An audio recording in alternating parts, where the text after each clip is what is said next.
না। আপনারা জানেন যে একটা হিরো নাকি আমার সাথে কাজই করবে না, কাজ করবেই না। আসসালামু আলাইকুম বন্ধুরা, আজকের ভিডিওতে আমরা কথা বলবো ঢাকাই সিনেমার আলোচিত সবচেয়ে জুটি, যেটা সবসময় বিতর্কের মধ্যে দিয়ে যায়। শ্বশুরবাড়িতে সাকিবের সাথে ইফতার, কি বললেন এবার অপু বিশ্বাস।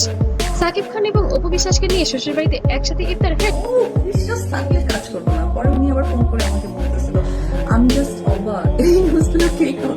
ঠিকই শুনছেন, কিন্তু প্রশ্ন হচ্ছে এই ইফতার কি শুধু সৌজন্য সাক্ষাৎ, নাকি আবার শুরু হচ্ছে নতুন কোনো সংসারের গল্প? ভিডিওটি শেষ পর্যন্ত দেখুন, কারণ শেষের অংশে রয়েছে সবচেয়ে বড় চমক। সূত্র বলেছে রমজানের এক সন্ধ্যায় শ্বশুর বাড়িতে উপস্থিত ছিলেন সাকিব খান।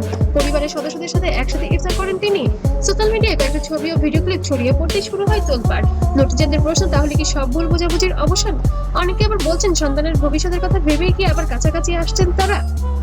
বড় বাপের একজন অভিনেতা, এটার পেছনে ওনার স্বচ্ছতা, সহযোগিতা এবং সরলতার যথেষ্ট করে। এই ঘটনার পর অবশেষে মুখ খুললেন অপু বিশ্বাস। একটি সাক্ষাৎকারে তিনি বলেন, ইফতার তো একটি পারিবারিক বিষয়, সেখানে ভুল বোঝাবুঝি কিছুই নেই।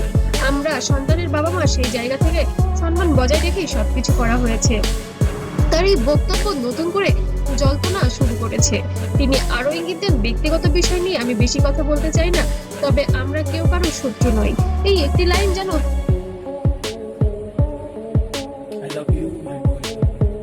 হাজারো প্রশ্নের জন্ম দিয়েছে।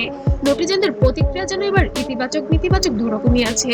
সোশ্যাল মিডিয়ায় দুই ভাগে বিভক্ত হয়েছে ভক্তরা। এক পক্ষ বলছে সংসার ভাঙা সহজ, কিন্তু জোড়া লাগানো কঠিন, যদি আবার এখন সেটাই ভালো। অন্য পক্ষ বলছে এটা শুধু সন্তানের জন্য সৌজন্য সম্পর্ক, এর থেকে আর বেশি কিছু নয়। ভিডিওর কমেন্ট সেকশনে ঝড়। এইরকম প্রপোজালটা পাঠানো হলো যে আপু আপনি আমার সাথে যুক্ত হবেন, ফেসবুক আপডেট হবেন। বুবলি কোথায়, আবার কি ফিরছে পুরনো প্রেম? এমনই কিছু বিশ্লেষণ করছেন ভক্ত শ্রোতা এবং দর্শকরা। দেখুন, ইফতার একটি পবিত্র সময়, এই সময় পারিবারিক সম্পর্কের গুরুত্ব অনেক বেশি। সাকিব যদি শ্বশুর বাড়ি গিয়ে ইফতার করেন, তাহলে এটা অনন্ত বোঝায় সম্পর্ক পুরোপুরি তিক্ত নয়। অপু যে ভাষায় কথা বলছেন তাতে স্পষ্ট তিনি কোনো আর আপনারা জানেন এর আগে বুবলির সাথে হয়তো অপুর একটা ক্ল্যাশ হয়েছে। বিতর্ক চান না, বরং সম্মানজনক দূরত্ব বজায় রেখে সম্পর্ক টিকিয়ে রাখতে চান। কিন্তু বন্ধুরা, সবচেয়ে বড় প্রশ্ন, এই ইফতার কি শুধুই একটি সন্ধ্যার ঘটনা, নাকি এর আড়ালে লুকিয়ে আছে নতুন কোনো অধ্যায়ের সূচনা? ভবিষ্যৎ বলে দেবে। তবে এতটুকু নিশ্চিত, অপু ও সাকিবের প্রতিটি পদক্ষেপে এখন আলোচনা অপুই করেছে। অপুর সেটা অনেক ঘটনাই হয়তো অপু আসলে কোন আমি তো ফিল করতে পারি না। কেন্দ্রবিন্দুতে।